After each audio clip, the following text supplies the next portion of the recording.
are not here due to illness, which is right here behind me to my right.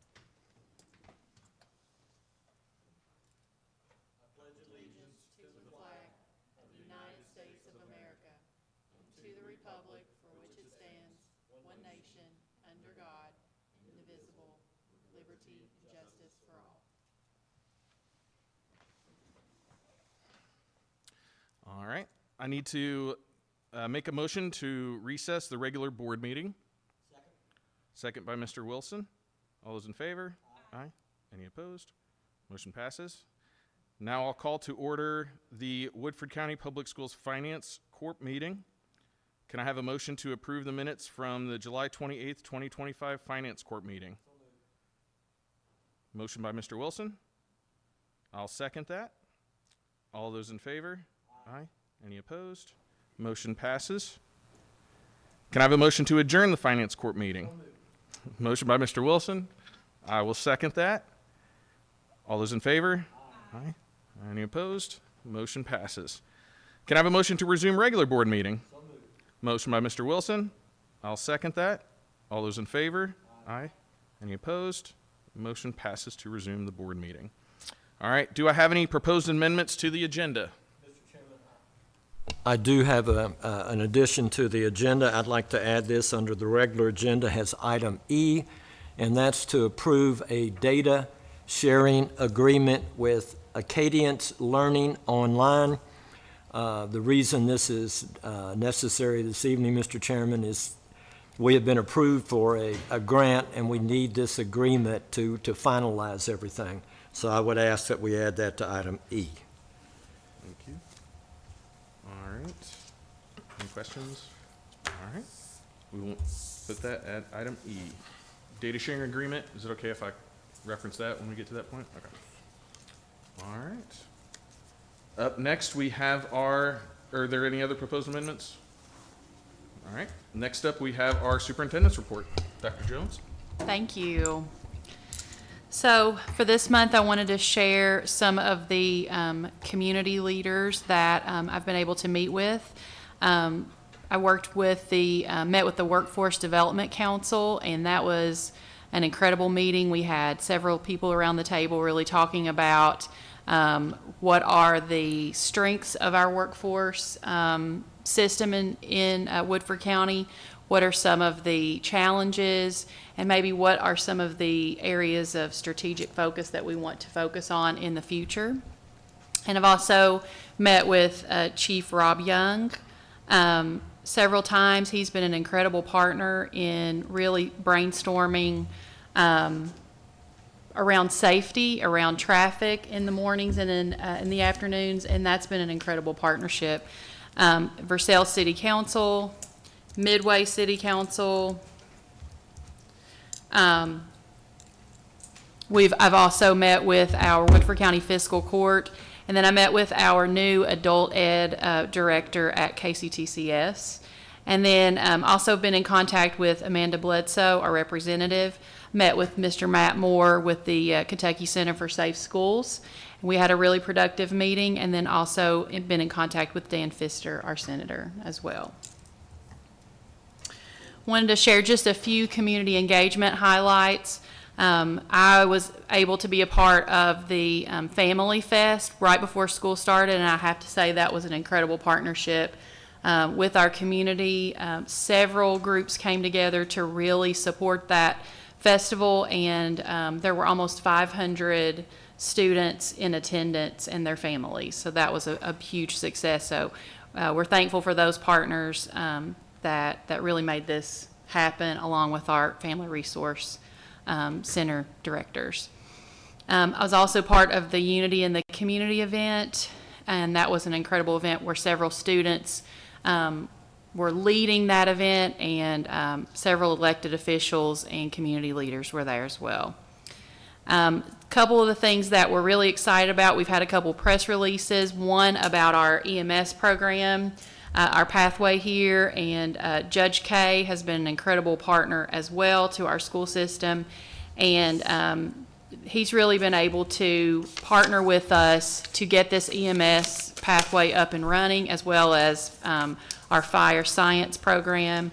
And then we also had our press release for the donation of our cruisers for our police force here with Woodford County Public Schools. And then I just want to highlight again the partnership that we have between Chief Sutton, our police chief, or our internal police chief, as well as Chief Young and Lieutenant McGee for coming to the table to really partner and problem solve around our traffic. That has been a huge improvement. I'm so thankful for our partnership with them. And then some staff engagement highlights. Opening day was incredible. The energy, the focus, high morale. Our theme is this year is Unite the Hive, and my keynote was about being a great Hive member. And I have to tell you that our team at Central Office and our school leaders just really came together to do a wonderful job with opening day, and it was very inspiring. Another thing that we had that I want to highlight is just our leadership summit, and that's where all of our Woodford County Public Schools leaders came together to really look at our portrait of a learner, what we're focusing on, what's most important, and then what are we doing this year as a group of leaders to really continue to go more in depth with our portrait of a learner. And then first days of school were incredible. I've been in several classrooms seeing a lot of sense of belonging, building that sense of belonging, high engagement and high rigor in those classrooms. And so I just really want to brag on all of our staff members just for a really great job well done the first week and a half of school. It's been incredible. I also wanted to highlight in my remarks transparency with the budget.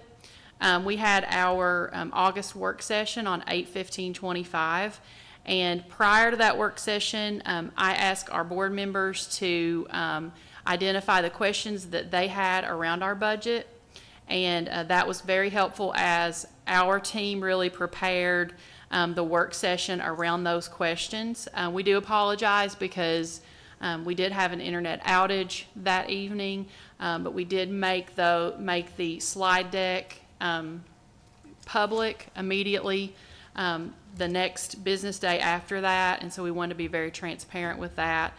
I did collaborate with our CFO, Mr. Shane Smith, as well as Baird Financial, our financial partner, to really verify and work on all of the questions that our board members had around the budget.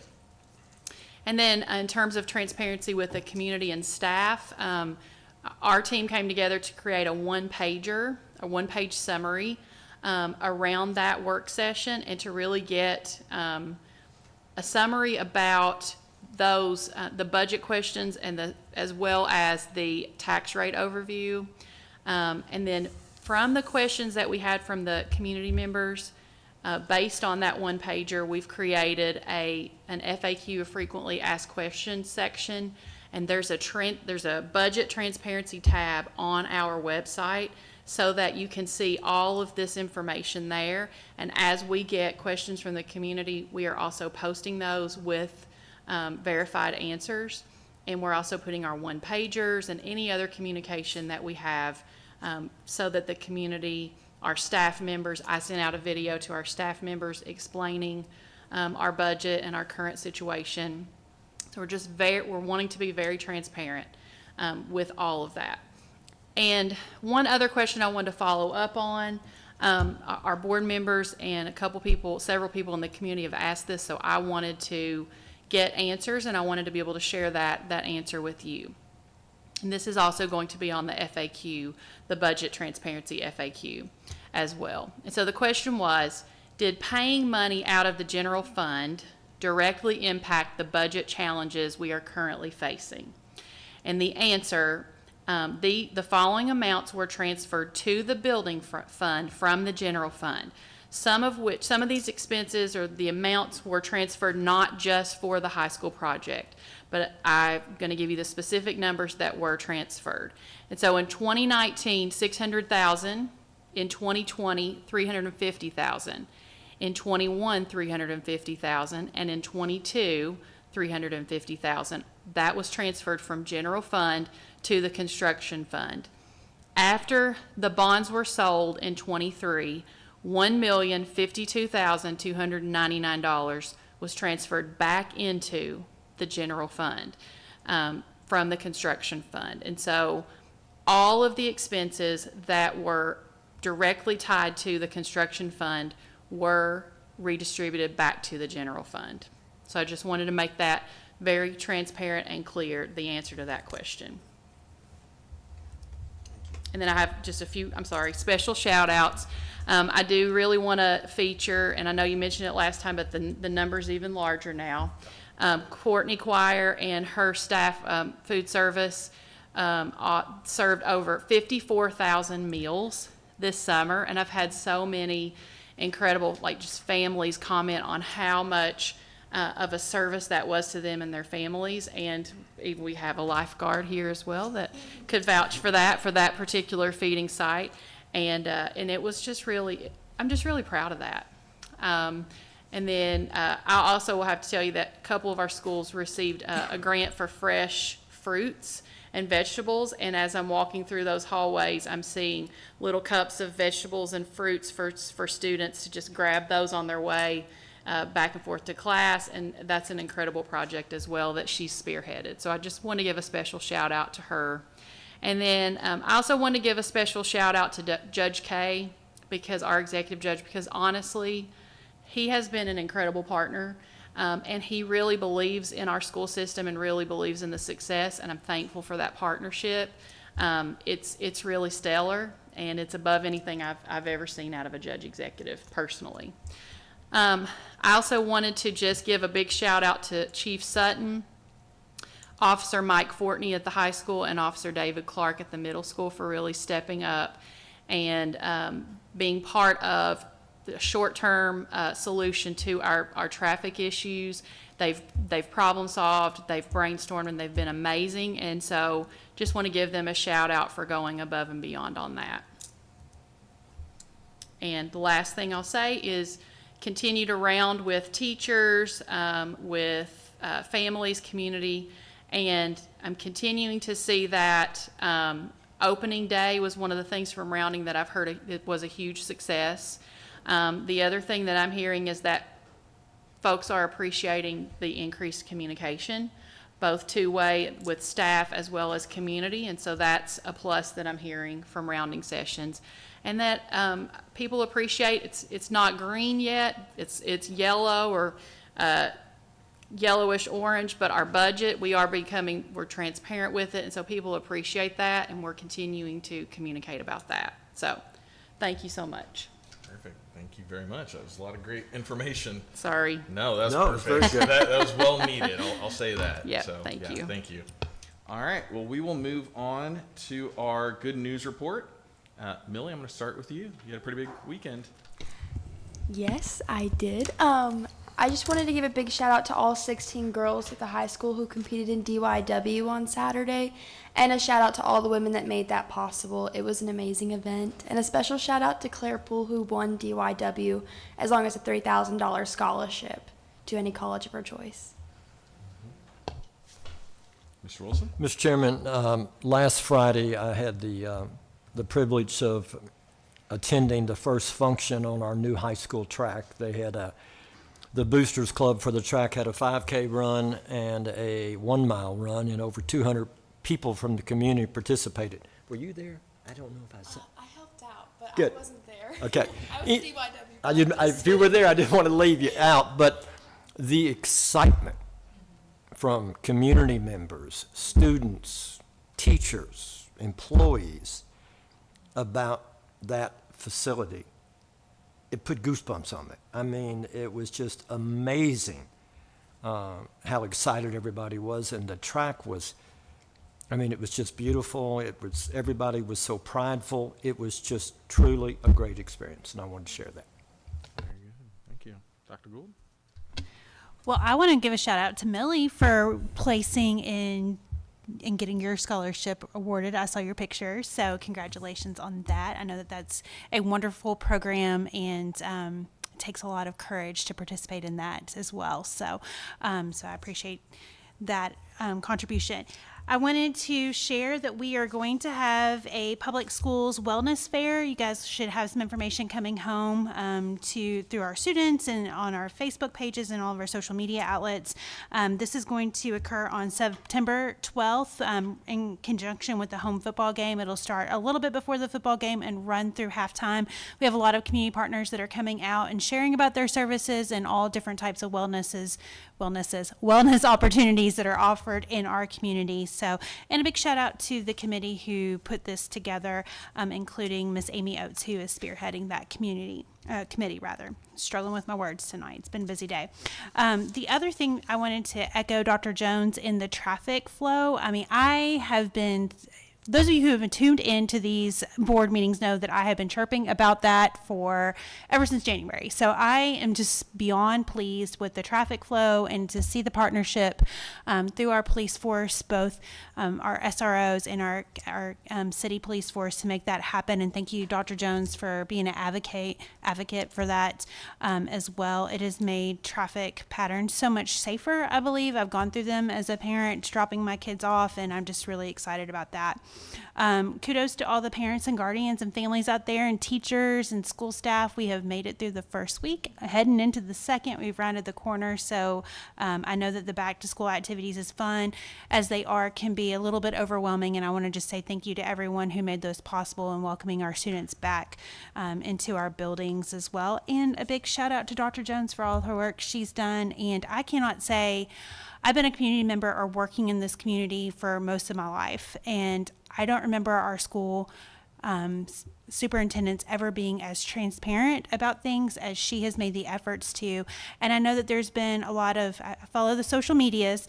I know that there's been some pushback about transparency and that sort of thing, but I would just say, give us time.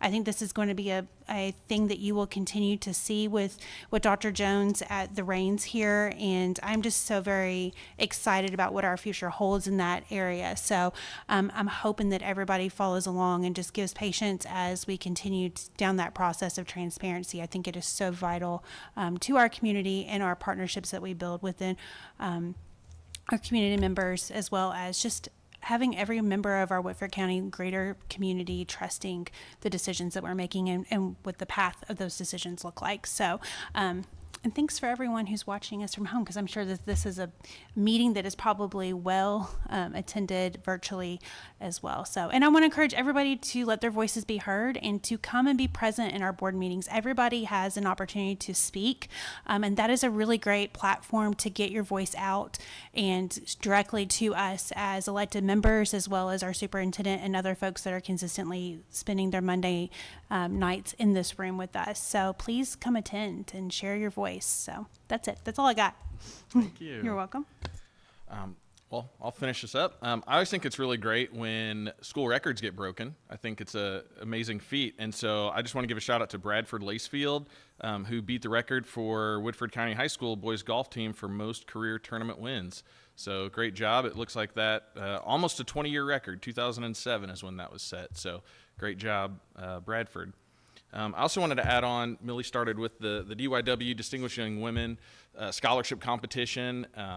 Anytime we can praise 16 high school students at the same time is amazing, and the work that they put in, the talents that you showed, the scholastic achievement that you displayed, the interview skills, everything was incredibly impressive. So you all did an amazing job. There was over $18,000 in scholarship money raised that was awarded out. So I think that's one of their highest years. They also got to give props to our new auditorium at the high school. They had around 350 people in there, which is the highest turnout that the program has had. They used to have it out at Anderson County because that was the closest high school that could fit that many people. And I think last year they had around 160 or so people there. So more than doubled it with participation, because you all had a great cheering section. You had so many friends and other students that packed that auditorium that came to support you, so that was really fun to see as well. So yeah, can't say enough good things about it. All right, so next we're gonna move on to our, Safe Harbor Academy presentation. What do you have for us, sir?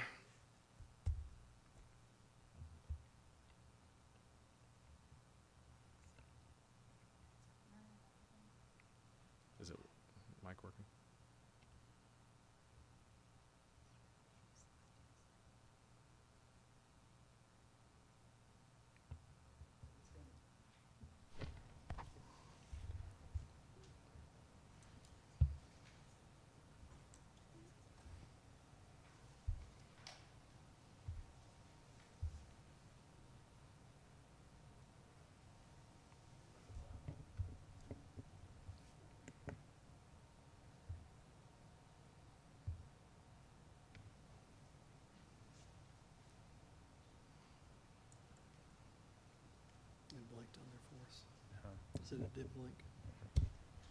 Sometimes trying new things take just a second to No problem. get on.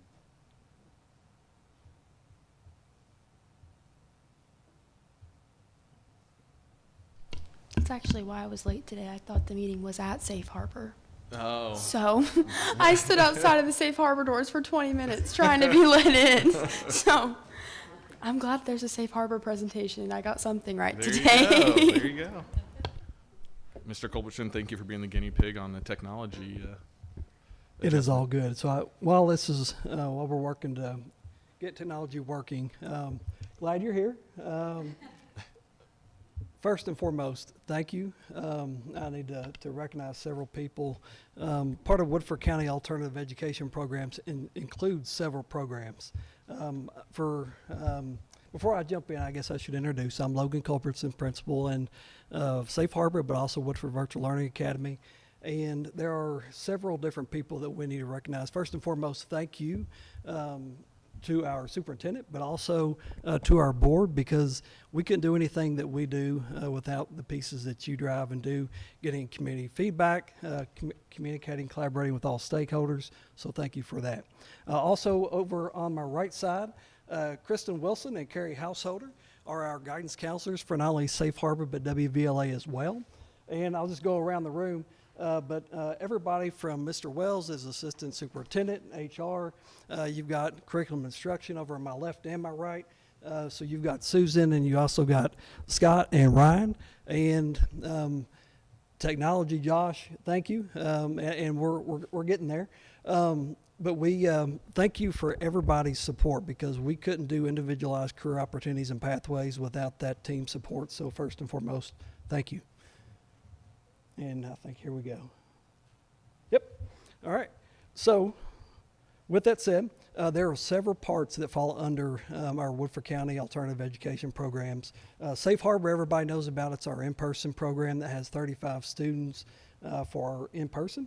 Woodford Virtual Learning Academy has gone through several different iterations in terms of, we've been night school, we've been WVLA, we've been Safe Harbor Virtual, we've been an A8 this past year. We're moving to an A5 this year. And so I'll get more into depth on that piece here in a little bit, but adult education falls under our supports as well. And we also want to highlight our FRISC, because we have the opportunity to support FRISC, who supports every school, every student, every family in Woodford County. In addition to School Within a School, that looks different at the middle school and the high school. At the middle school, it is a transitional program. At the high school is a credit recovery program, and also making leaps and bounds. Thank you. I think Tyler Reed is over my right shoulder, and so he, as well as the middle school and the rest of the high school staff, are phenomenal in their collaboration when we have students that transition or questions that we need to find an individualized pathway. That's all done through communication and collaboration. So again, it's a team event. Would also be remiss to not celebrate, take the opportunity to celebrate the Life Adventure Center. I think this is year 6 or 7 that we have collaborated with another local community partner, and I believe they are currently in all of our schools currently. We have the luxury and the benefit to be able to take all of our students to Life Adventure Center and build resiliency outside the classroom that then transcends into the classroom as well as into the work setting as well. We change every year in terms of whether it's a system or a process change, and those changes are made based off our students. What are our students' needs? What are things that are changing in the environment that we need to change from year to year? But one thing that has stayed tried and true for Safe Harbor Academy is, in partnership with young adults, families, and community, we will prepare all students to be college, career, and life-ready citizens. We do that with one, collaboration, but also rigorous instruction. If you've been to board meetings in the past, you've heard me say we want to meet students where they are, and that is still true. We want to meet students where they are behaviorally, socially, emotionally, academically. We want to make sure that we're challenging them. And so we're going to get into a couple of pieces here in a little bit. They're going to talk about how we're going to try to do that. Again, we support transitional needs, but we also support a lot of individual career opportunities and or learning opportunities rather through WVLA and Safe Harbor. These are our direct instruction courses down on the bottom right. In the top part, I'll start there. We serve application-based students for grades 9 through 12 for Safe Harbor. We also, in the past, have done grades 6 through 12 for WVLA, and it's actually 9 through 12. Which is middle and high school for both WVLA and Safe Harbor Academy. And we do have a co-op program as well as tech school collaboration. I realize that's changed this year with the transition from Fayette County and other options to in-house. And so we look forward to continuing to grow that opportunity as well. Our project-based learning initiatives we've been doing for several years, everything from landscape to a couple of in-house forensics and other opportunities that we have built in, but our charge is really to intentionally build that out and to make that a part of every direct classroom, other elective learning options, and so those are pieces that we have work to do this year. These are our big rocks, and everything we do, we work through professional learning communities, and we're really focusing on student engagement. Part of that student engagement, again, ties back to the project-based learning, but we're also looking for ways to really tie in the why for our students, to get that intrinsic buy-in, to make sure that we're connecting, push-pulling in that learning process through that learning pit. Our second big rock, this is the way we do business. This is our MTSS process. This is our mental health and wellness. We look at this data, academic behavior and attendance for all students, and we not only take that data, but we need to collaborate with all stakeholders, whether it's at the high school, at the middle school, with outside agencies, therapists. We're trying to get as much data as possible to make sure we're tying in the best learning path for each person. This is, again, a focus on our big rocks.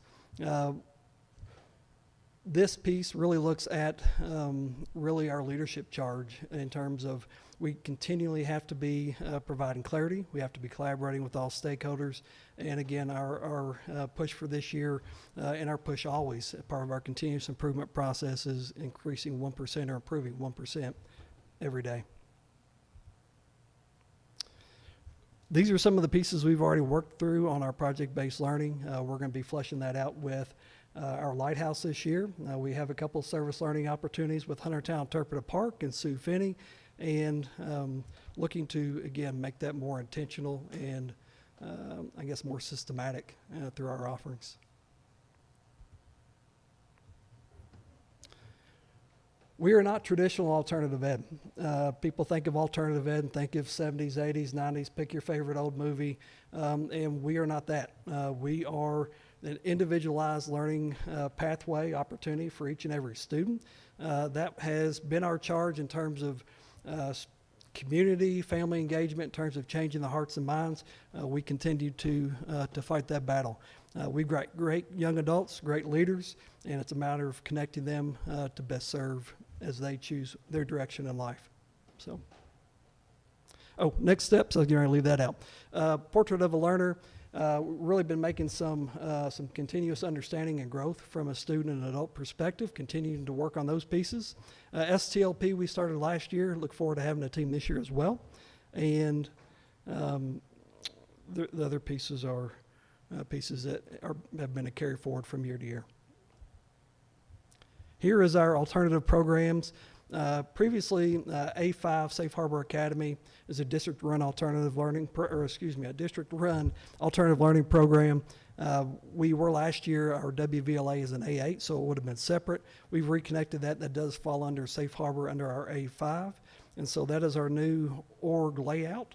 And we do offer full virtual hybrid, and that could be hybrid in person there at the high school or Safe Harbor, in addition to New Horizons, which is a little bit more focused subgroup, and you're going to hear from New Horizons, I believe, in the future, so I won't share a whole lot there, but the New Horizons does synchronous where we do asynchronous, and so it's a little bit different structured tier pathway. A little bit more on New Horizons. They do use a different platform than we use. We use Edgenuity, and they use a different platform with synchronous instruction, and again, this is a continuum of free access to public education, and so we want to meet our kids where they are. This platform is designed for individual users, just like WVLA, just like Safe Harbor, just like all of them. So here's our roles and responsibilities. Again, I won't point out everybody in this room, but we have not just our WVLA team, but we also collaborating with our Chief Academic Officer, I believe it was also over my left shoulder, Mr. Ryan Asher, and District Counselor, Social Worker rather, Jill Hargis, and all of our homeschool traditional schools as well. Now I'd like to move forward to our celebration of our Frisk. These ladies show up every day looking for the sole purpose of removing obstacles for our students and our families. I'm not going to read these to you, but realize each one of these numbers represents not just a student, multiple students, families that are impacted every day. And again, this is a snapshot. This is not all encompassing of all the things that they do. But again, Tori Hunley at Woodford County High School, Mallory White is at Woodford County Middle and Safe Harbor, Celine Galvin Simmons at Northside, and Deanne Watts at Huntertown and Southside. And just really want to give them a shout out as well. All the folks I've mentioned here deserve their own individual shout out, but I've tried to reduce my slides, so I won't do that tonight. But do want to celebrate everybody in their collaboration. Again, back to highlights. Here's some of the pictures of either our lighthouse, team building, or Life Adventure Centers in the bottom, and the bottom left in the center, whether it's kayaking or doing the high ropes course or doing the challenge wall. You see a little bit of our forensics class, a little bit of our CPR hands-on. Huntertown Interpretive Park is in the middle.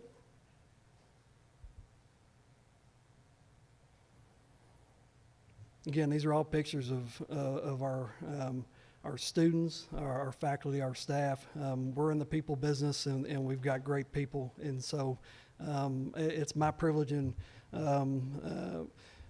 well, it's just that. It's my privilege to be able to sit up here and celebrate all our students and staff and the work they do together because nothing's done in silos. It's all done together.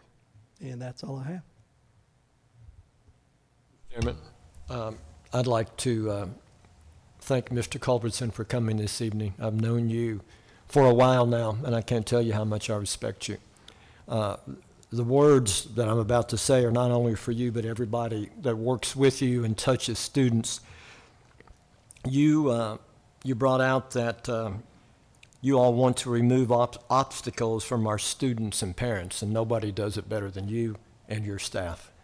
I wish people had a better understanding of the obstacles you're forced to overcome, because oftentimes they're great. And you don't know what day another obstacle will appear, but you always endeavor to overcome those for your students. To you and all your staff, your heart, your compassion, your care for our students is most appreciated. Thank you. Thank you. I love that you use the analogy of, remember the old movies, the 70s, 80s, 90s, that when you think of alternative schools. And it would probably be very easy to have one of those, right? You could just sit back and let it be that. But the fact that you and your staff don't, and that you care about these students and you're flexible with the education that you're able to give to them is an immense accomplishment. The partnerships that you've developed, the care and the energy that you bring to those students, and you said repeatedly, meet them where they are, because that's what they need. So I just have to applaud you for all of the work that you don't fall into that what they used to be type of situation. Thank you. Yeah. I cannot say how much I love and respect all the things that you all do at that school. I know that you know this about me, but I'll share this for context. I worked in the Methodist home for many years. I was a classroom aide in the alternative school from the Methodist home side when the classroom was on campus. And I know firsthand the trials and tributes that our students that are facing these challenging situations go through, and the relationships that you build, and showing up every single day and accepting regardless of what has happened the day before, and just starting anew. And the fact that your students don't want to leave your classrooms and want to stay with you. And I think that that's just a testament to everything that you do as a leader and that your staff do, and your teachers, to just make them feel supported and loved and cared for every single day. So I love hearing about the programs and the community support, and I just hope that everyone continues just to wrap their love and care around you all and your students, so you can do all the amazing work that you're doing in your community, as well as in your classrooms. It is truly life-changing to have educators such as yourselves to support them and through the most challenging times. So you are making a difference. Those positive childhood experiences absolutely negate the negative ones, and I just appreciate all that you all are doing. Thank you all for giving us the opportunity to celebrate not just our kids, but our staff and faculty as well. Thank you. Thank you, sir. Thank you. All right. Once he's disconnecting, our next piece is the strategic vision presentation by Studer. Thank you, Mr. Adams, for being here. Thank you for the opportunity to share with you for just a few minutes tonight. Thank you also for partnering with us at Studer Education for the next few years.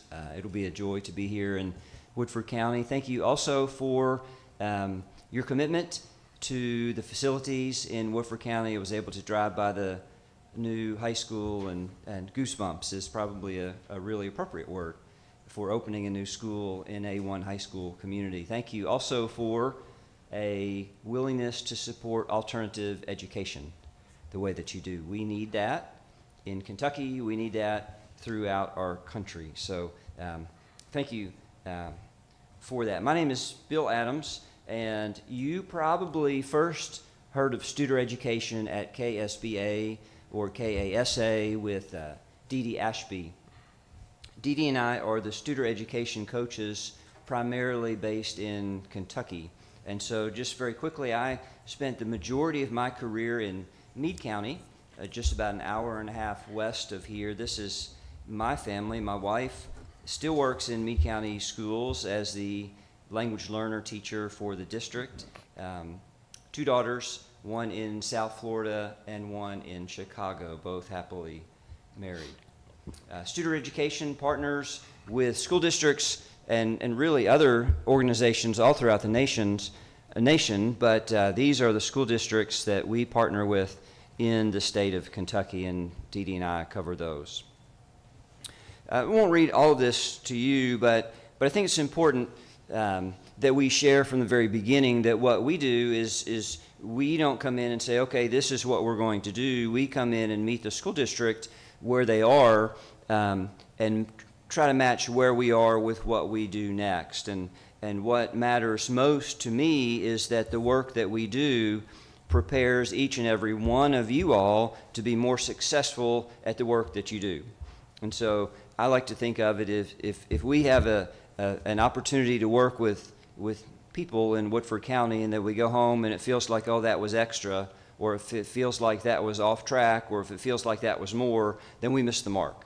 It really needs to align very tightly with where we are supposed to be. And through conversations with Dr. Jones and you all, we decided that starting with strategic planning was the place that we were going to start in Woodford County. And so our goal is to, this fall, work on the strategic planning process that will hopefully, by December, maybe January, bring you a strategic plan that gives us a very, very clear definition of success, gives us the documentation that will help us with decision making that is very, very clear, pointed toward these criteria, not the will or the whim of things that may be out there in the community or elsewhere. It gives us a real firm sense of how we make decisions with human resources and financial resources, and it really just galvanizes our collective commitment and will for a vision of excellence in Woodford County schools. I tell people when we talk about strategic planning, you have to imagine yourself as being this red stick figure with one foot in the past and one foot in the future. And you all know Woodford County, and so when we communicate with people, the very first thing we're going to ask is, what are the traditions, what are the history, what is the history, what are the things that are currently working? We need to build on those, because if we ignore those and solely look at the future, then we've missed the mark.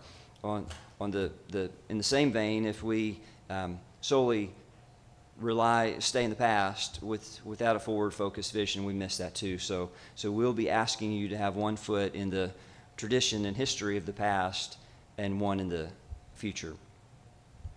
The work that you're going to hear about in just a minute about your portrait of a learner that you've worked really hard on is perfectly aligned with where our district strategic plan is going to go. In fact, I think it will be the lead of the work that we will be doing for the other parts of the organization. So I think that will be a perfect marriage there.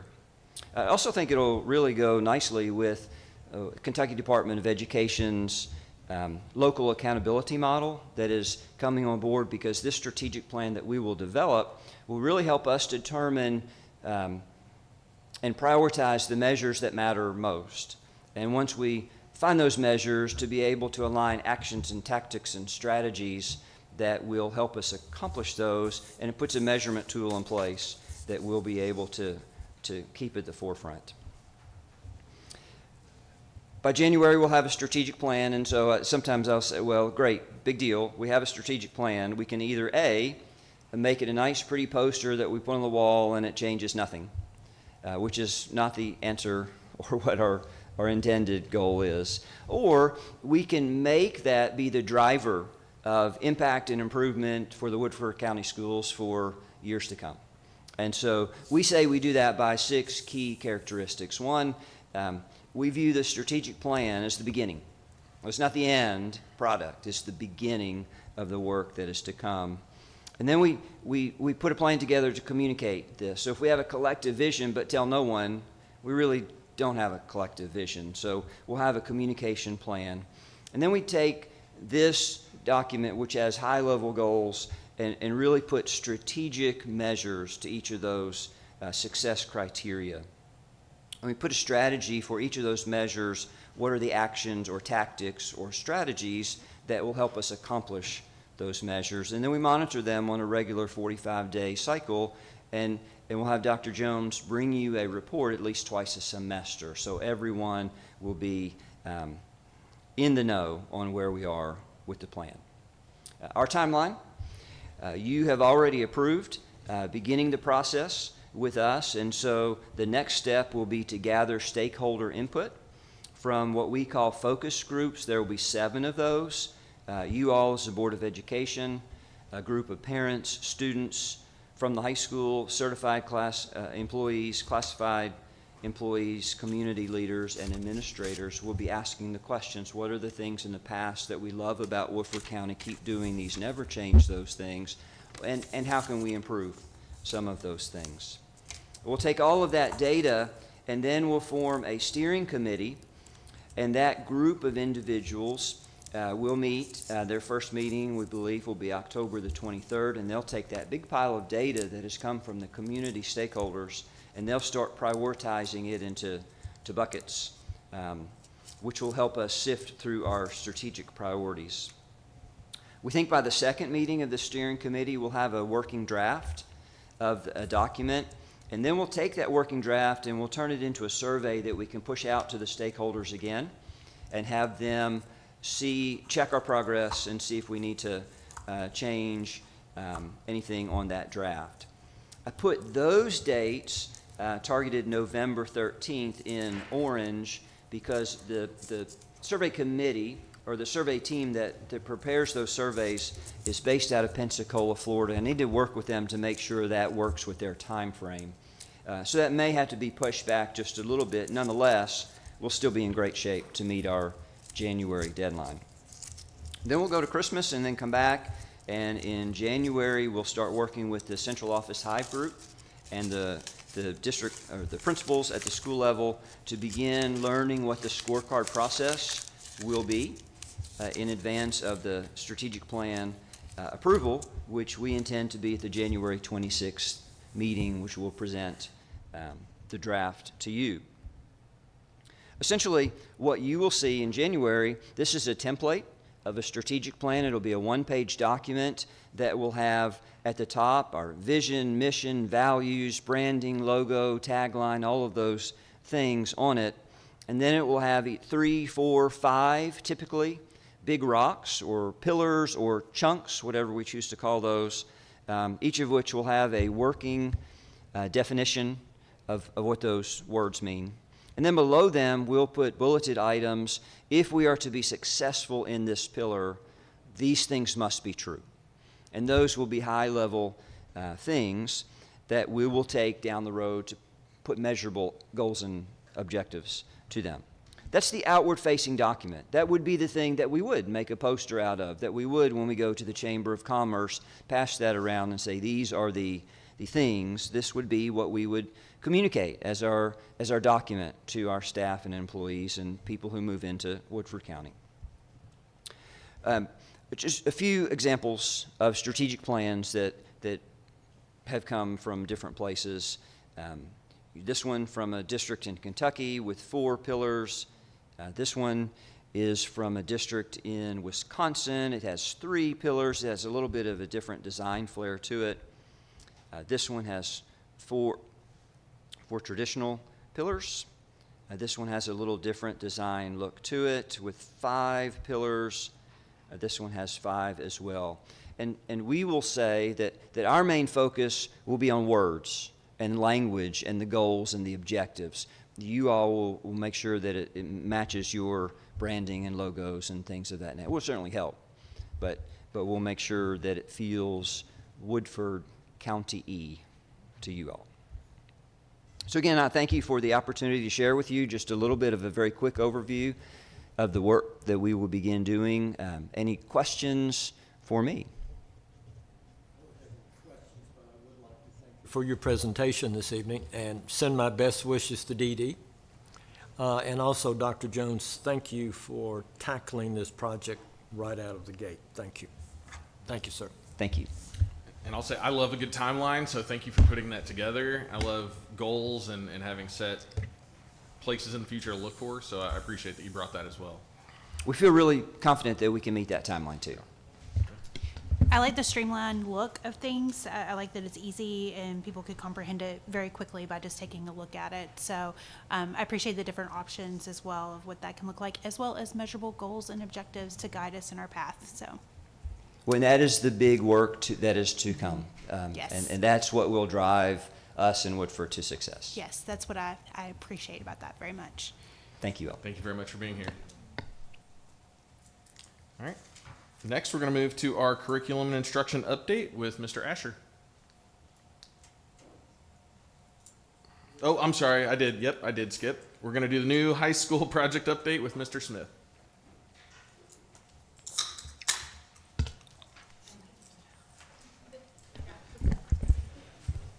Well, good afternoon. So just a real quick update on the high school. If you've been over there, and I'm glad to hear that had a good experience at the track recently. We recently had the perimeter fence around the athletic field installed. I think that looks really good over there. We got the video board and all the lighting programs at the athletic field fully operational and have been trained on those, so those are really impressive. Hopefully we'll have an opportunity to show that off at some point in the very near future. Sound system sounds great as well. The concession stand is finished, all but just a little bit of equipment we need to put inside ice machine and a couple tables, that sort of thing. Considerable progress has been made on the exterior of the ag barn. I was over by there yesterday. That looks really good on the back of the building. We're getting close to finishing up on that. The sidewalk contractor, we're kind of coordinating to get the slab work completed at the ag barn before we get too far along on the sidewalk extension that the board voted on back in July, just so that we can tie all that in together and we don't have equipment running across freshly poured concrete and that sort of thing. But we will get that in before weather strikes in the fall. As for the financials on the project, I pulled the reports before the meeting. Right now, we currently stand $3,079,605 as a balance. just looking at some things that we still have to take care of before we finish that project. Probably going to be somewhere around $250,000 of additional needs for that to get it all wrapped up. More to come on that as I get pricing and to follow. One thing I just wanted to finalize, Dr. Jones mentioned earlier about our budget transparency tab on our district website. We're trying to answer any questions that the public gives us on there so that we can make sure that we're answering questions and trying to create as much information around our financials as possible. But one thing I just wanted to mention, there's a little bit of misinformation I think that's floated around that some of our operating deficit has been created by the construction and building of that high school. And I just wanted to reiterate that none of the financing to build a new high school came from the general fund outside of what Dr. Jones illustrated earlier. Prior to selling of the bonds, we did some general fund transfers, but a lot of that money got transferred back to the general fund after we did the bond issuance. All those dollars are considered restricted dollars and can only be used on construction projects. So I just wanted to throw that out there once again, just to try to clear the air that none of the operating deficit is created by the construction and building of that high school. So with that, I'll take any questions you have. Thank you. I appreciate that clarification from both of you tonight. There have been a lot of questions on that of, are we in this situation because of the new high school, and the fact that we now know that we're not, the information's out there, that's a great help. So thank you for pulling that together. I do have a question. The fence is supposed to go around the bottom of the bleachers. Where's the timeline on that? Do we know where we're at with that? And then the pretty wrap that's going to be put in, remember, to hide all the equipment from being visible to the street? Right. Just curious. So Coach Johnson, Dennis, is working with the athletic group to do the screening material. I'm not sure exactly what the timeline is. I know that I'm trying to get measurements for him, so he's probably waiting on that. I'm getting measurements from the grandstand manufacturer so that he knows what sizes to provide that. So it shouldn't take very long. The fencing company is installing, they've not started it yet, but they are installing the fencing on the back side of the grandstands to section that off so that we can use that for storage. So that should be any day. And I don't know if this is the appropriate time to say this, but I would love for Mr. Johnson to come and share with us the plans for the facility, kind of what his mindset is about that and the scheduling and that sort of thing beyond the track. Because it sounds like we have a lot of potentials down the road of some different athletic events, not necessarily football, I'm not talking about that, but other opportunities to maybe use that space. I love the fact that the 5K was hosted there, just some different community uses as well as athletic uses. Just getting a timeline on that I think would be great. Blair Hicks might be who you're wanting to speak to. She's the athletic director over Woodford County High School. So I think maybe her and Dennis both need. I would like to see Frank Key as well come, since he's athletic director of the middle school. That's a really great point, because we have individual athletic directors too, because I think I could see multiple uses for that space. Just curious, I'm just a board member, I'm just curious where it's going. I think the community would love to hear the opportunities as well, beyond football, of course, because we know Community Stadium is the home for that, so. Well, and that does bring up a good point. It was brought up last spring, I think, that there were some questions about the size of the field for both soccer and Yes, that is a concern. football. Lacrosse, So right. the architect, we went out there with a tape measure just to verify it. It is, I'll try to say this correctly, but it is, you can do everything for soccer except play the state championship game on it. So the widths and the boundaries around the outside is fully, legal for for those types of events, and the football field as well. Just the state championship games, I think there's a little bit of issue with the width on it. It wouldn't do a state championship game, but you can do playoffs up to that point. So district playoffs for soccer can be held out there? Yes. Because it's my understanding that it's off by like 5 feet total for district or for state playoffs, correct? Is that that was not accurate based on the information. I mean, we were provided with the KHSAA rule books and rules and dimensions for fields, and we went out and measured it. And the architect agreed. He said that when it was designed to be able to house all those athletic events up to the state championship game. So Okay, so not for the state championship, but it should be okay for other soccer any kind of activities. playoff below that, it would be acceptable. I just think it'd be really nice to bring all those individuals to a space where they can have that conversation, and I'm just be interested. I think the community would be interested to know as well, because I know that when the initial conversations were happening around that field, it was designated as a practice facility, but now that we have this nice concession stand and grandstand and other things, I mean, I know our middle school would probably benefit from that. I don't want to freak anybody out. I'm not talking about moving football games off community stadium, but I just think that in speaking with some of the coaches, I think that they would appreciate the opportunity to use that nice turf field as well. So bringing everybody to the table, I think, would be a great next step. Makes sense. But it's not just soccer certified, correct? It's certified for other sports. I believe they certified it for lacrosse games as Yes. well. Yeah. That's correct. And Yeah, track, Yes. That's and correct. track Yes. and field. Lacrosse, track, football, soccer, yes. Okay, thank you. And then also, sorry, one more question. Is it able to host school events? I know the 5K was hosted there, but that's not with the KHSSA. Is it now officially allowed to host track meets when it starts up in the spring? It is. We received all the certificates of occupancy that we needed to be able to allow that facility to be fully used. So, Okay. yes, Thank you so much. yes. So we have the green light in totality moving forward, correct? It's ready. It's ready. Perfect. I think we should do a ribbon cutting ceremony out there or something. Show not a it bad off. idea. It's a beautiful facility, so. Anybody else? Thank you, Mr. Smith. All right. Now, Mr. Asher, time for curriculum and instruction update.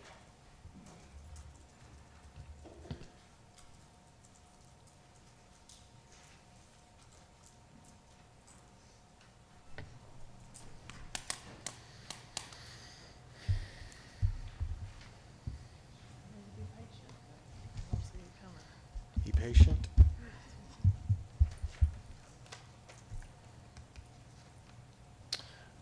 I will concede part of my time to Ms. Tracy here, who will talk about summer school updates and results from that from this past summer, just a couple months ago. First, what I want to talk about, though, you heard Mr. Adams talk a lot about strategic planning. We've been using that term quite a bit as related to our paths to the portrait that you'll see here on the screen. So as we had discussions this morning, that is not going away. That'll actually be folded into our more broad strategic planning that we are doing. When we went through this last spring, thereabouts, it was still in progress, but at this time, this is the final product, although it is a living document, as we call it. So things can be updated and changed, but we are very much focused on, if we just take this one, for example, the 25-26 column there for obvious reasons, and we'll be doing progress checks on that actually starting tomorrow at our admin meeting for each of the 5 paths, as we call them. But again, we're going to hear that word a lot, strategic plan, words, I should say, strategic planning, but that doesn't, we will not abandon this piece of it. Before handing over to Ms. Tracy for summer school, any questions on that? Okay. Thank you. Good evening. I'm Good going to give evening. you a overview of our summer programs. Give me just, let's see. Let's go back to the first slide. How about that?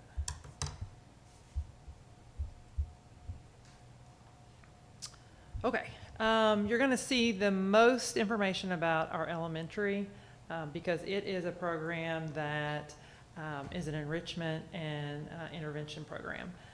Has the most students involved and is partnered with another, with Pearson as well. So that's the bulk of the presentation. You'll get a snippet about our middle school and our high school programs also. So this is a picture of our staff this summer. There were 17 elementary certified teachers, 16 Pearson tutors, and 2 coordinators that made up that great group. Here's an overview of what the summer looked like. Those days were from 9 to 12:30. There were 5 weeks of instruction, 6 weeks of instruction here. Sorry, there were 5 at the middle school. 3 days a week. And in the chart on the left-hand side, you'll see that there were invitations, and those were the anticipated participation. And then when June actually happened, then our anticipated participation doesn't hold. And that's been true every year that I've been working with the program. And so we invite more, and we get more yeses, and then and it was about 20 last year also, that we were 20 less than what we anticipated. We do put some things in that hopes to hold the attendance throughout the summer, and so we'll talk about those a little bit today, but you can see the overall enrollments for June and for July. Breakdown of the cost over on the right side. Total cost was $116. That includes the teachers, the bus drivers, and the fringe. So we're not talking about the actual transportation costs, we're talking about the cost for the drivers for those days. Also to note that those drivers also transport our ESY students and our migrant camp for the summer as well. Materials and curriculum purchased, so this would be consumables, like the students wear lanyards for bus safety. There is, we use Scholastic, so you'll see that in a second, but when we renew and have to replenish our product for the curriculum, that is where that cost comes from. Questions about participation or budget for the elementary? What qualifications get an invite? So how do you get invited to the program? Okay, I can share whenever I sit down, I can share with you the actual email that I send out to the coordinators. But we are targeting students that are not necessarily meeting a specific number. We're looking for kids that are in our interventions, like our Tier 2 kids, students that would benefit from the program. So it's not a cut and dry, like you're either in at this mark or you're out. Yes. We try to cast a net of the population that would be the best served, that we have the needs. This is not an ESY, so this is not special education Tier 3. If they have those needs, then they are working with Ms. Francis, and they are getting extended school year services. And so this is kind of a bubble in between that needs some enrichment, that needs some intervention to bump them to that next level. Awesome. But I can share kind of the criteria that I give the coordinators, so you have a better understanding of that too. I would love that. I think this is a great program, so just interested in learning more. Perfect. The daily schedule, they did get 20 minutes of PE every day. I talked about they use Scholastic's Lit Camp Bunks. That's the literacy program that we use. The past 2 years, we've used TMC Summer Scholars. That might be 3. I'd have to go back. They do have an intervention time built into their schedule, and then this year all of our students got SEL using Character Strong. They have breakfast and lunch every day, and transportation is provided for all the students. As I mentioned, we partnered with Pearson again for the 3rd summer, and this is the Kentucky Equity-Based Tutoring Program. They are doing a study right now, and so they're taking our data, our iReady data, and our AimsWeb data, and it's not just about this summer. You're going to see some results from this summer today, but it's longitudinal, so you're going to see it for the years that they've been there. And so we don't have that yet, but I believe we've invited them to a board meeting so that they could share once that research has been wrapped up. Some of the students, not all the students get a reading intervention and a math intervention. Some of them get both, some of them get one or the other, and not all students are in an intervention specifically in one of those target areas. But there were 16 trained tutors through Pearson. They're paid through Pearson. That's the grant that pays that. And they were giving, there's a list down at the bottom of the specific interventions that they were giving. Pirate Math, and TRI were the two heaviest hit interventions. If those weren't working for students, then they found other alternatives. And we Ames Web Plus progress monitored, and that's the data that we track the students' progress that you'll see here coming up. So this is an actual breakdown of the students that were in intervention. So not all the students that attended. This is just our intervention data through Ames Web. Tells you how many students, the average days that they came, and then if they made progress. So out of our kindergartners, 10 out of 12 of our kindergartners made progress, so 83% that were receiving those interventions.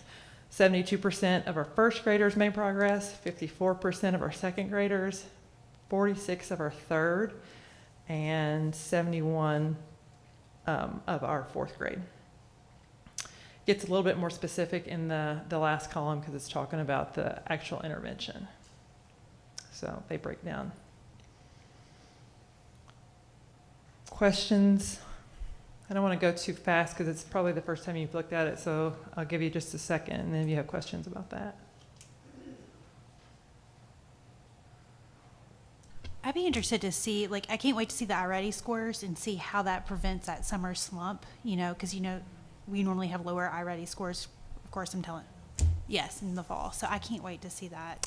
It's exciting. So Mr. Asher and I were talking about that today, that really for our overall program or the benefit of the program and to prevent that summer slide, the iReady data is really going to be more telling of that, and that's not here yet. So Right. They just started. yes, yeah. Okay.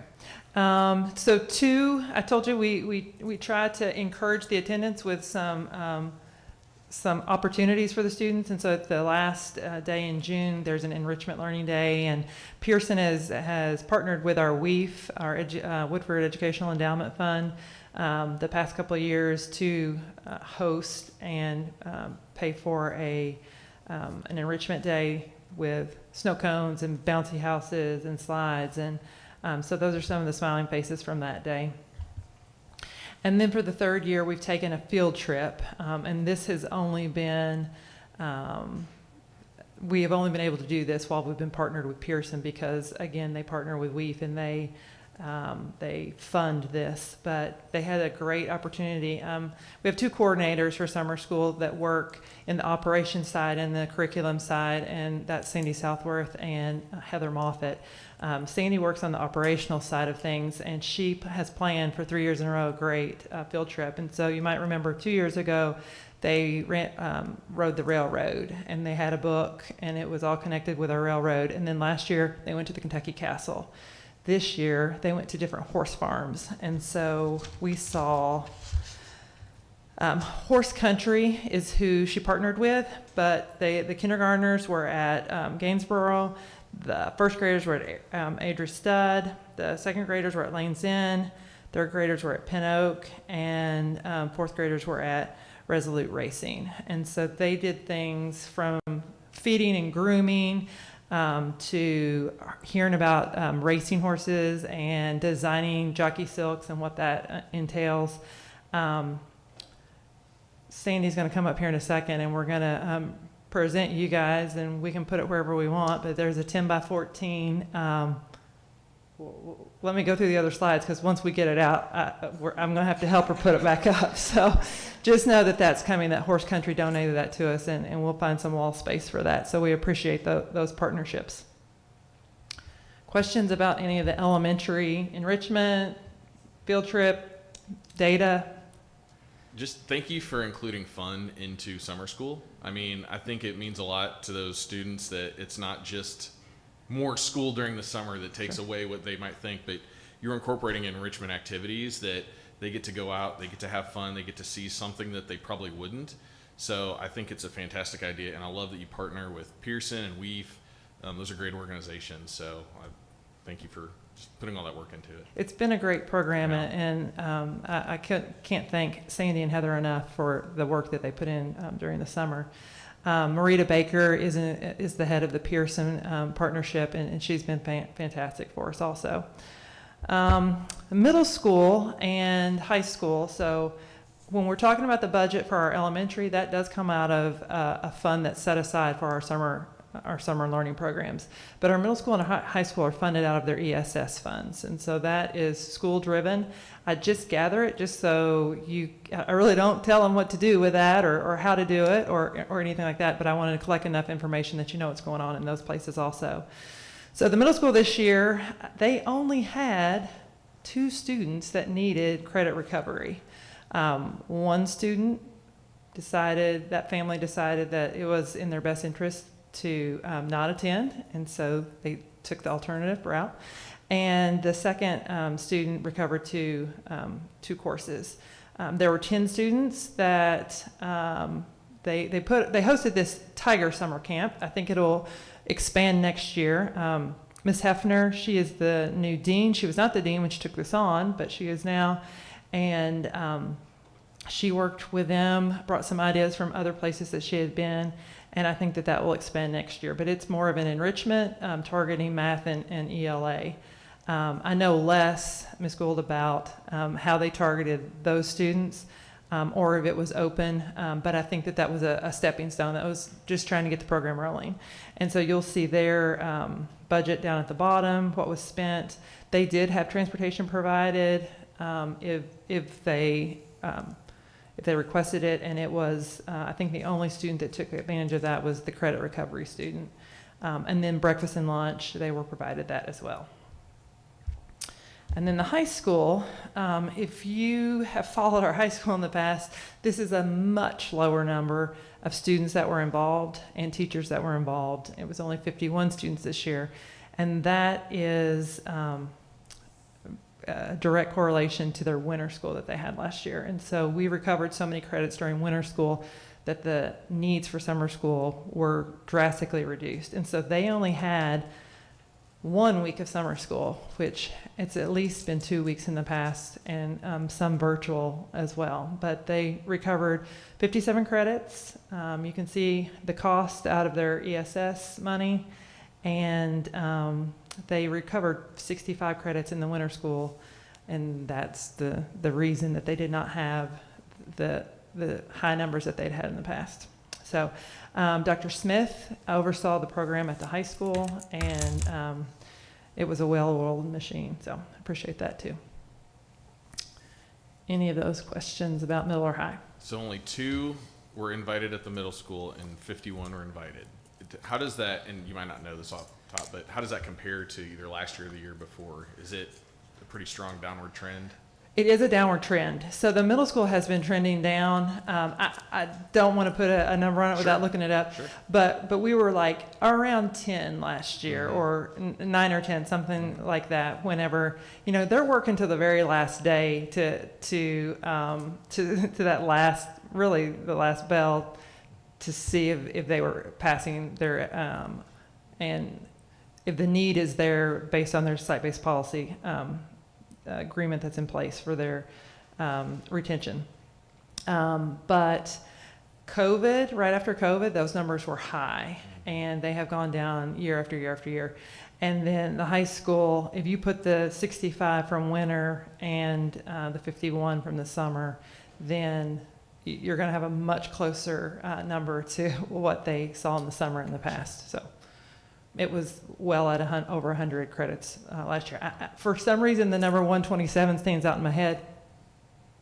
Okay, but I don't know why I'm leaning into that number, but it was much higher than this year. So. Great, perfect, thank you.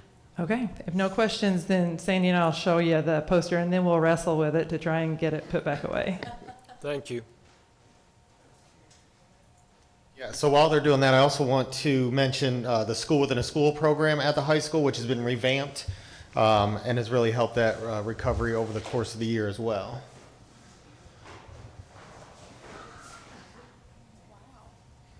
Very nice. Life size.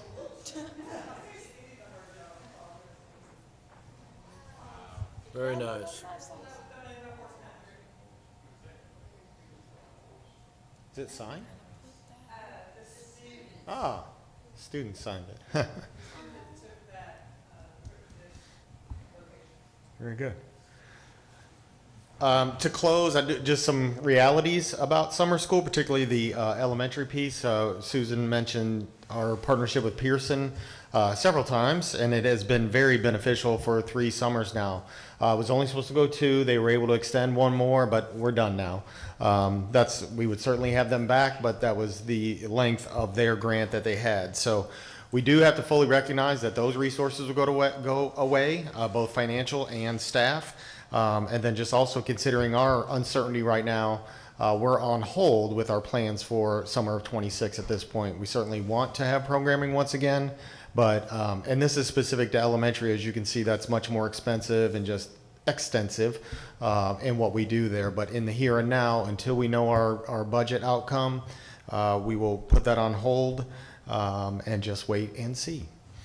That concludes our instructional update. Any questions? For us. That's a good call out. Thank you for letting us know. Absolutely. Thank Something you. to think about.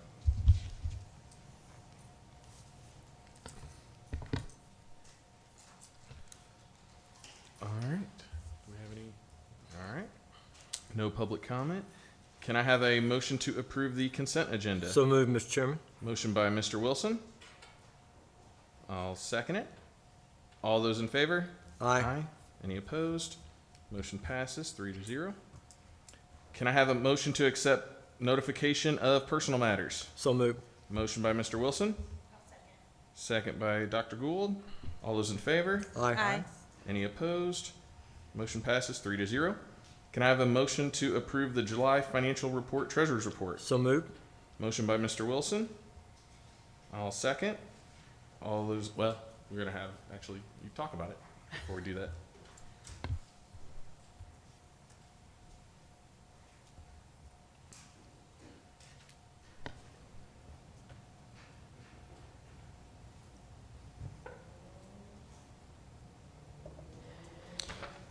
Okay, so I'm going to do this just slightly different this month. I provided the balance sheet for July. I provided the AFR for July. I provided a report outlining the expenditures by project, which closely align to a departmental budget, if you will. And then I provided a recap. And so I'm going to go through the recap sheet, and then I'll answer any questions that you have. So for the month of July, the revenues are $2,172,207.48. And I just asterisked that, and I wanted to make you aware, because you'll see the offset in August. The Kentucky State Treasurer, we were notified, they sent us a deposit for $1,287,136.63, an error that was meant for another district. Everything's electronic deposit, so it wound up being deposited into our bank. We refunded that back in August, so you'll see the offset in August, but I just wanted to point that out so that if you saw that on the financials, that's why.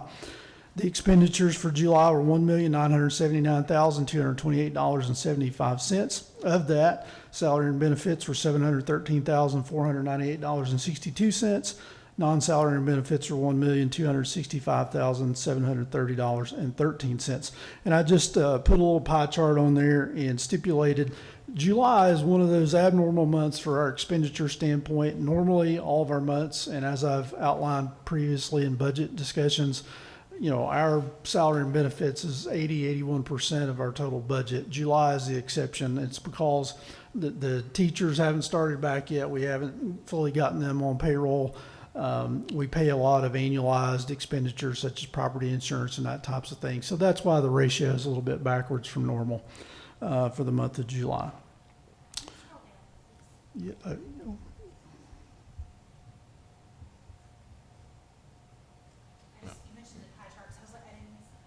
yes, sorry about that. So there you are. So that's the synopsis of the financials for July. Pretty uneventful. Do you have any questions for me about that?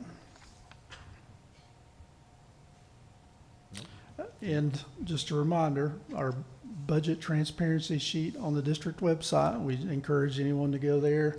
If you have any questions, please send those to us. We'll try our best to get those answered as quickly as possible and get those posted. Thank you. Thank you. All right. All those in favor of approving July financial report, treasurer's report? Aye. Any opposed? Motion passes 3-0. Can I have a motion to accept the notification of payment of bills? So moved, Mr. Chairman. Motion by Mr. Wilson. I'll second. All those in favor? Aye. Motion, or opposed? Motion passes 3-0. Can I have a motion to approve the minutes of the July board meetings? So moved, Mr. Chairman. Motion by Mr. Wilson. I'll second. All those in favor? Aye. Any opposed? Motion passes 3-0. And then we switched, or we added item E, the data sharing agreement. So can I have a motion to pass the data sharing agreement? So moved, Mr. Chairman. Motion by Mr. Wilson. I will second. All those in favor? Aye. Any opposed? Motion passes 3-0. Then we have, on our discussion item, the Attorney General's clarification on traceable communication, SB 181. I know this has been a lot, there's been a lot of conversation about this, a lot of gray area in the past, and so there was some clarification. So thank you, Dr. Rayburn, for providing some of that. I think it'll give some much needed answers to people in the community about what's okay, what's not, clearing up a lot of that information that we just didn't know about for a long time. Thank you, Board, for allowing us to present on this again. And I just want to share with you real quick where these documents live on the district website. So under the traceable communication platform here, or right up here at the top, it might be different based off of the device that you're using, but it is at the top. Traceable communication lives there. Budget transparency, which we have heard on multiple occasions, lives at the top of that as well. And then the questions and answers section that has been asked, there is an FAQ form here that is monitored for completion there. So just so everybody's aware where those things are. So let's go specifically to our traceable communication. This is the, let me get to the right tab here, hold on. On the district website, there is anything that we've been given, we've just posted it straight here so that everybody's aware.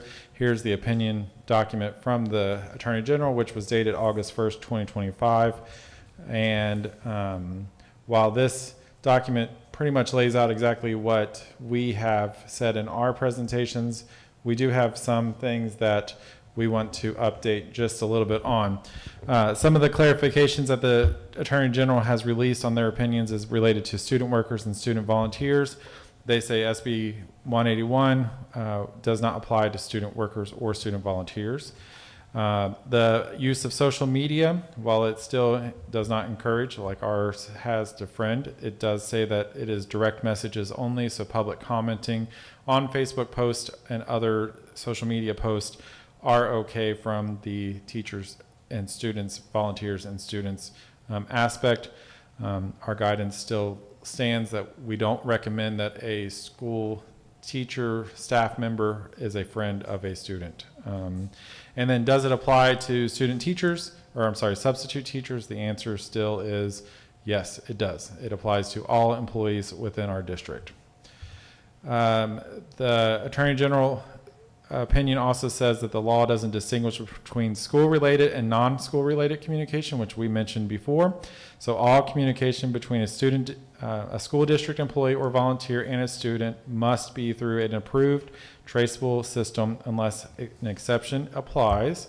And so real quick, just so that we all know, on our website, under the traceable communications, these are the board-approved traceable communication platform that have been approved by the board, as well as the consent form for opting out of the traceable communication. The last thing that I think is important is that is there an exception to in the event of an emergency? And this is the Attorney General's words. I extracted it straight from the document. It says, while Senate Bill 181 does not specifically provide an exception in the case of emergencies, there is no traceable communication requirement for a communication between a parent and a school district employee. Thus, it is permissible for a school district employee to engage in a non-traceable communication with parents under emergency circumstances or otherwise. So just note that if there's an emergency, the Attorney General says that take care of the emergency. Notify the parent in whatever way possible to do that. But it doesn't specifically address the child to the, like, there was an example of someone being in an active shooter lockdown kind of situation at an event, and teacher was trying to communicate with the student. It still does not equate to that, correct? It's only with the parents. Are you referring to? Thus, it is permissible for a school district employee to engage in non-traceable communications with parents under emergency circumstances or otherwise. That does not mean that it's okay to communicate with a student. It's okay to communicate with parent, right? Yeah, so what the Attorney General says in the opinion is that that is just not addressed in the law. Okay. And So it's so, open for interpretation. I mean, the law's black and white on that, but like I say, in a crisis situation, I think we're all just going to Do the best we can. act as we can Yes. to protect our students. Well, the reason why I highlight that is because this is going to be under further review in the next session. They're talking about it now. If you're calling your legislator and communicating that, that is still something that, in my personal opinion, should be cleared up. Because there is, it still does not give permission. You know what I mean? Like, it's not clear cut. It's not saying if you're not going to be held liable, because we do have students that are trained, you know, we're going to have Chicago trip and DC trip coming up and all these things where our students are going to be out and about in community. And I think it's just something that needs to continue to be addressed. I think that's one of the pitfalls of this bill. Well-meaning bill, however, there's pitfalls to it. The other thing that I had a question about was, back a couple slides, there was social media, direct messages, only public comments are okay. Does that go back and negate? Because I know that some students may have their social media profile, or the district employee volunteers may have a social media profile set to public. So you're saying in those situations it's okay to comment, but it's not okay to befriend one another and have that conversation, even if it is public? Or is it, because that just kind of makes it a little bit blurry, and I'm just trying to get clarification on that. So the law specifically says it excludes social media. Like, you're not supposed to Yes. partake in social media with a student. However, the Attorney General opinion does clarify that you can comment on posts. Like, that's okay. Like, Because it's not public. Public comments, Not- yeah. okay. You can't do the direct messaging. Right. I don't think that the Attorney General opinion got into, at least I don't recall getting into whether you could be a friend or not. But like I said, the law says no social media. So Okay. I am personally comfortable with, allowing what the Attorney General says you can do, and that's comment on posts. I would not feel comfortable advising anything other than that. Okay. The reason why I was asking is because I know there was a lot of posts going around saying, unfriend me if you're a friend, teachers and other volunteers and that sort of thing with students. And so I just wanted to clarify that. But I think on the flip side, there is lots of business owners and things of that nature who have a public-facing Facebook page that may also be a volunteer in the district or something like that. So that clarifies situations where if a student was to comment publicly, that is not necessarily because different social media platforms operate in different capacities, right? So Facebook versus Instagram and so on and so forth. So it's just nuanced, and I just wanted to clarify. So this bill has got lots of nuances to it. Yeah, and I just want to, I guess, echo something you alluded to was, it sounds like all the K groups have given their feedback, and it sounds like even the sponsor of the bill, like, they've been publicly stating, like, yeah, we're going to go back and Yes, fix this, that's basically. true. So very, very pleased to hear that. Well, and the reason why I bring it up is because I think that it's important for our legislators, be it about this bill or any other piece of legislation that is being passed, that we communicate directly to them what our concerns or our pros or cons or whatever. Those were a lot of impactful experiences, and not to give a civics lesson, but really do make a difference. So I think that as we continue to look at how this bill gets parsed out, again, well-meaning, well-intended bill, however, as we all have talked about, lots of pitfalls to it, that we still continue to communicate with our elected officials about how this bill needs to be parsed out in maybe a different way. So that's all I'm saying about that. But so continue to call and make your voice be heard. That's my theme for the night, I guess. Yeah, I appreciated all the transparency with you and the Attorney General. I mean, I'm a senior this year, so I've got 10 more months left of this, and then I don't have to deal with it.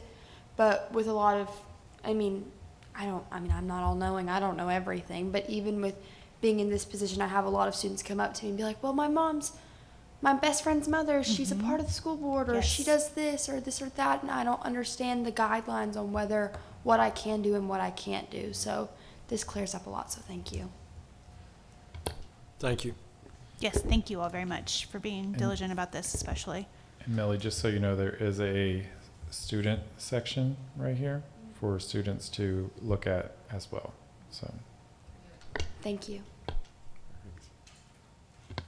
Thank you very much. Mr. Chairman, I make a motion to go into executive session to discuss superintendent evaluation, personal growth plan pursuant to KRS 61.810 with the subsections noted there. And I'll second. All those in favor? Aye. Aye. Any opposed? All right, we'll go into executive session.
It's nice. All right. Can I have a motion to return from executive session? So moved. All right. Motion by Mr. Wilson. I'll second that. All those in favor? Aye. Motion passes 3-0. Mr. Chairman, I make a motion to adopt the superintendent's professional growth plan. Motion by Mr. Wilson. I will second that. All those in favor? Aye. Mr. Chairman, I make a motion to adjourn. I will second that. Motion by Mr. Wilson. I'll second. All those in favor?